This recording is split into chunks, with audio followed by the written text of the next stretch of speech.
السلام علیکم، امید کرتی ہوں کہ آپ سب خیریت سے ہوں گے۔ آج ہم وضو کے طریقے کے بارے میں بات کریں گے۔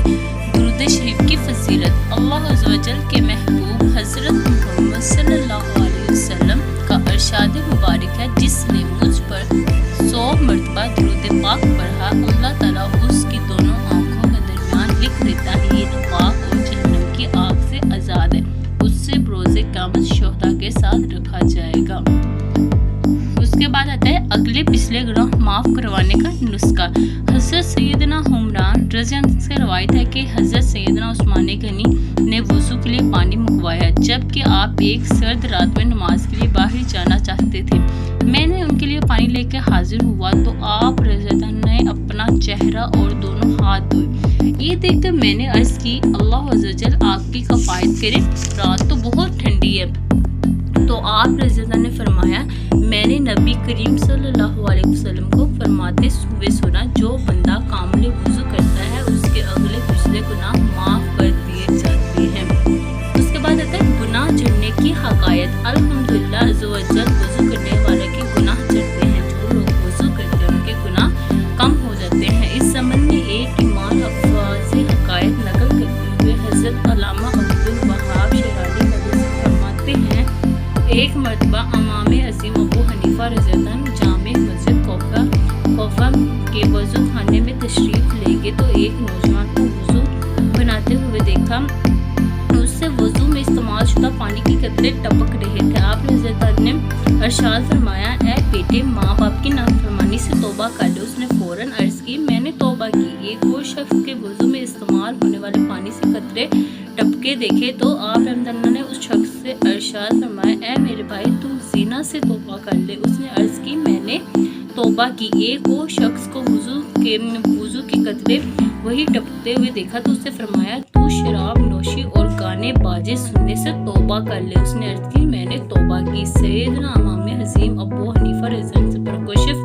لے کر باعث چونا کے لوگوں کے عیوب ظاہر ہونے، یعنی ان کے جو لوگ تھے ان کے گناہ ان پہ ظاہر ہو جاتے تھے، لہٰذا آپ رضی اللہ عنہ نے بارگاہ خدا بندی میں اس کشف کے ختم ہو جانے کی دعا مانگی۔ اللہ عز و جل نے دعا قبول فرما لی، جس سے آپ رضی اللہ عنہ کو وضو کرنے والوں کے گناہ جھڑنے نظر آنا بند ہو گئے تھے۔ اس کے بعد آتا ہے قبر میں آگ بھڑک اٹھی، یعنی قبر میں آگ بھڑک اٹھی۔ حضرت سیدنا عمر بن رضی سے روایت ہے کہ ایک شخص انتقال کر گیا جس کو لوگ متقی اور پرہیزگار سمجھتے تھے۔ جب اسے قبر میں دفن کیا گیا تو فرشتوں نے فرمایا، ہم تجھ کو اللہ تعالیٰ کے عذاب کے 100 کوڑے ماریں گے۔ اس نے پوچھا، کیوں مارو گے؟ میں تو تقویٰ و پرہیزگاری کا اختیار کیے ہوئے تھا۔ فرشتوں نے فرمایا، چلو 50 کوڑے ہی مار دیں گے۔ اس پر وہ شخص برابر بحث ہی کرتا رہا، یہاں تک کہ وہ فرشتے ایک کوڑے پر آ گئے اور انہوں نے عذاب الہی کا ایک کوڑا مارا، جس سے تمام قبر میں آگ بھڑک اٹھی۔ تو اس نے پوچھا کہ تم نے مجھے کوڑا کیوں مارا؟ فرشتوں نے جواب دیا، تو نے ایک دن جان بوجھ کے بے وضو نماز پڑھی تھی اور ایک مرتبہ ایک مظلوم تیرے پاس فریاد لے کے آیا، مگر تو نے اس کی مدد نہیں کی۔ ہمیں بے وضو ہو کے نماز نہیں پڑھنی چاہیے، وضو کے ساتھ نماز پڑھنی چاہیے اور مظلوموں کے ساتھ ہمدردی کرنی چاہیے، ان کی مدد کرنی چاہیے۔ اور اس کے بعد فرمایا کہ یعنی مذاق اڑاتے ہوئے بغیر وضو کی نماز پڑھنا، جو بغیر وضو نماز پڑھتے ہیں وہ کفر ہے۔ اس کے بعد آتا ہے باوضو رہنے کے 15 حروف کی نسبت سے 15 مدنی پھول، یعنی باوضو رہنا ثواب ہے اور اس کے 15 مدنی پھول ہیں نسبت سے۔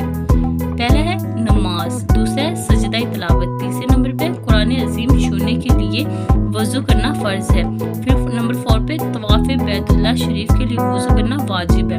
غسل جنابت سے پہلے جنابت سے ناپاک ہونے والے کھانے پینے اور سونے کے لیے، حضور پر نور صلی اللہ علیہ وسلم کے روزہ مبارک کی زیارت، وقوف عرفہ، صفا و مروہ کے درمیان صحیح کے لیے وضو کرنا سنت ہے۔